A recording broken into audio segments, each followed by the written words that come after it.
Thank you.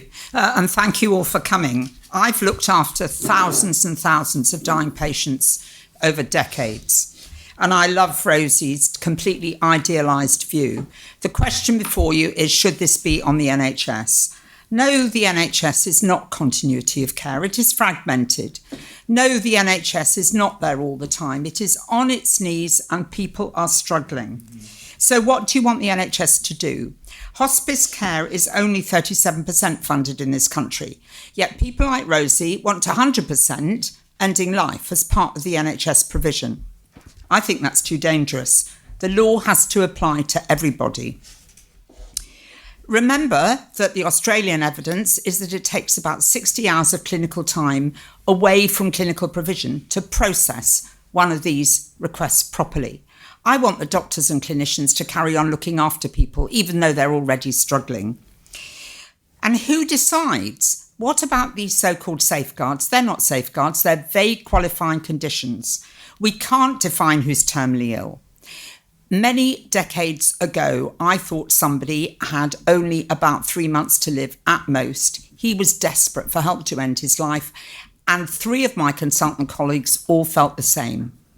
We were astonished when we discovered the various things that actually could have been changed and were changed. He is still alive today. I have had patients who I thought were dying, and I've met them in Marks and Spencer's. I met one lady in the bra department when I was buying a new bra, trying to get fitted. The reality is no doctor should ever say what Rosie said. There's nothing more we can do for you. There is always something more that can be done for people. It's just that the doctor may be too ignorant, too arrogant, too overworked, or too limited in their resources. Can we predict prognosis? No. There are diagnostic errors. About 20% of people at post-mortem have been found to have died from something different to what was written on the death certificate. Mental capacity. I'm afraid to say doctors are really bad at assessing mental capacity. They don't know what goes on behind closed doors in people's homes. We miss domestic abuse all the time. We miss coercive control all the time. The whole of my hospice has been taken in, staff at every level, occasionally by families who we thought were loving families, until the person had died and the will emerged. And then we realised what was going on. And as for people being frightened, fear of being a burden, you can exacerbate those fears, or you can say, no, let's do something about it. The law has to apply to everybody. And you have to think, what do you want to happen? You've heard about Switzerland. Well, I'm afraid palliative care in Switzerland is now finally improving decades later. It is improving everywhere in the world, but we know that in countries that have changed the law, those improvements are going more slowly than in countries that haven't. In those countries that have changed the law, apart from Switzerland, where it isn't part of the clinical service given, they've dropped in the rankings, the world rankings of quality of care at end of life. Is this the way to clear beds? I had a friend last Friday admitted to hospital with motor neurone disease. For 8 hours, he had nothing to eat or drink. Nothing was offered to him.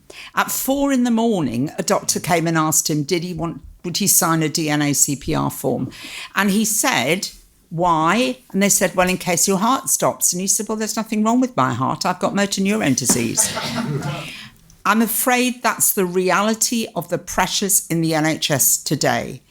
Actually, he said he wanted to go home because he felt safer at home than he did in the hospital. And this is a hospital with a good reputation and a good rating. So I'd say to you too, this is not a Hollywood death. The drugs are a huge number. You have to take about a tumbler full, about 100 tablets to swallow or mixed in a sludge.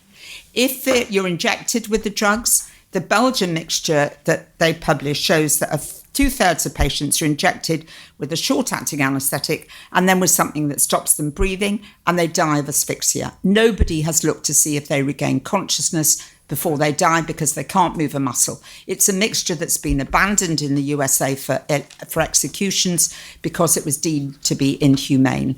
So this isn't a Hollywood death. There are complications, and Oregon's being held up as a paragon of virtue. I just remind you, 9 people have reawakened in Oregon, and none of them went on to take a further overdose. And the time to death has expanded, not gone down. I'll finish there, but I'll tell you, 53 minutes to 137 hours to die when you've taken that amount of drugs.